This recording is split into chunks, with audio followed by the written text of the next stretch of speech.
You're with Julian on the Brown Note and how to not make any friends at all. Let Kevin Spacey come back. Give him a chance. He's been announced as partaking in a film with legendary Italian actor Franco Nero, who played Django, and in Django Unchained as well. Well, not the Jamie Foxx character, but he was at the bar.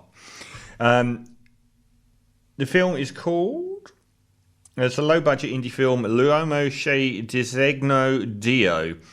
And whether this is a deliberately formulated plan to come back to the centre of the world, here's my thoughts. He's accused of some pretty dodgy stuff. I don't know if pretty dodgy is enough. There has to be a scale here, and with the ever since the Me Too movement, there's been this blanket ban for anyone that's caught up in it. James Franco, he's been accused of next to nothing. He's been accused of legitimately hiring women who years later then said that they felt their contracts were exploitative. Welcome to Hollywood. They were students in film working with a world-famous actor, and years later, after the Me Too movement broke, apparently he's now persona non grata. All of it came out when he was in the running for an Oscar nomination for Best Actor for The Disaster Artist after winning at the Golden Globes, ironically cancelled themselves. And that's it. And I was really disappointed with Seth Rogen ditching his best mate like that. Stand by him. He's not even accused of doing anything. Apparently his contracts were, I don't know, not paying them enough money to be too sexual in the roles or something. How many actresses do you think that applies to? I wince watching films where the female lead gets naked from the 80s and 90s because it's so obvious. I'm just thinking there's some creepy producer like Weinstein behind the scenes that insisted on it in their contracts.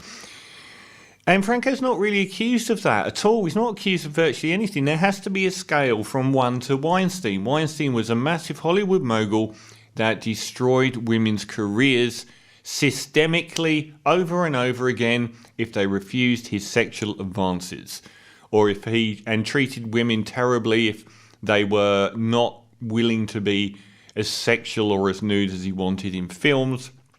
Awful. Accused of multiple rapes. That's not the case with James Franco.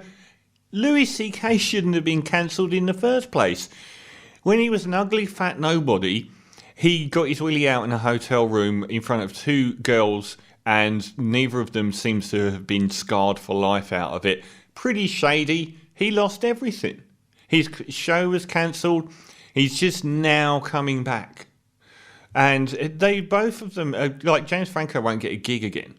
And Louis C.K., they both should be welcomed back. They've done enough hard time on this. Franco hasn't really done anything. Louis C.K. acted like an idiot, and that was about it. And he wasn't famous at the time.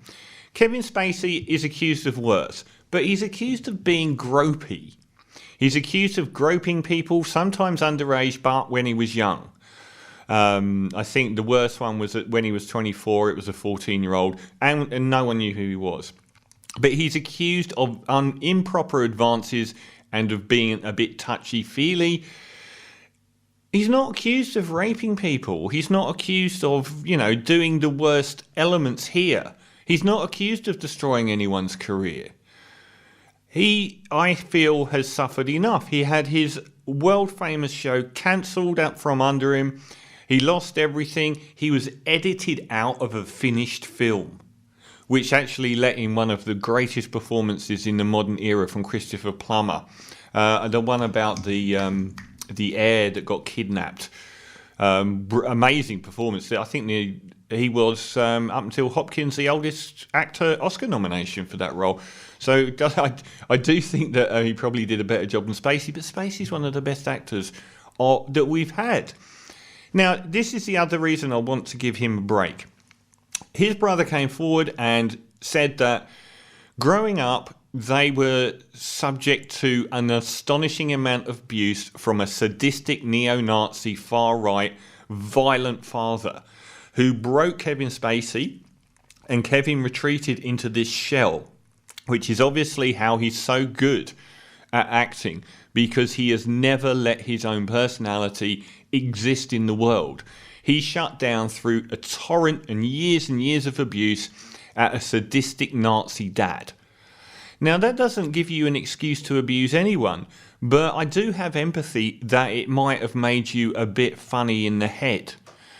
And given that he's accused of some, in the grand scheme of being very, very rich and powerful, destroying people's careers and actually raping people, I think that he comes somewhere below a 5 out of 10 on the scale of 10 out of 10 for Weinstein or some of these rap moguls that we've heard about, where the women have come forward and say that, you know, they were pressured at work, they lost their jobs, they lost their careers, they were raped. All of this, he's not accused of any of it. So it is sleazy what he was doing, but I'm giving him some scope for being a deeply broken human being subject to incredible abuse as a child for years, and not have committed the most serious kinds of sex crimes. So why won't you let Kevin live? Give him a chance to come back. We did it with Mel, and he was a massive racist. You know, these people are going to make mistakes, and I'm not making excuses for their mistakes, but I don't like this whole complete cancellation thing. I'm not saying that I am against cancel culture, because I hate that term so much, but I don't like the application of the same standards on Louis C.K. as Harvey Weinstein. When one person played with themselves in a hotel room, another raped loads of women allegedly and destroyed their careers. It's not the same thing. So Kevin is about a 4 out of 10, if that. Give him a break. This is The Strokes, another debut album in the list.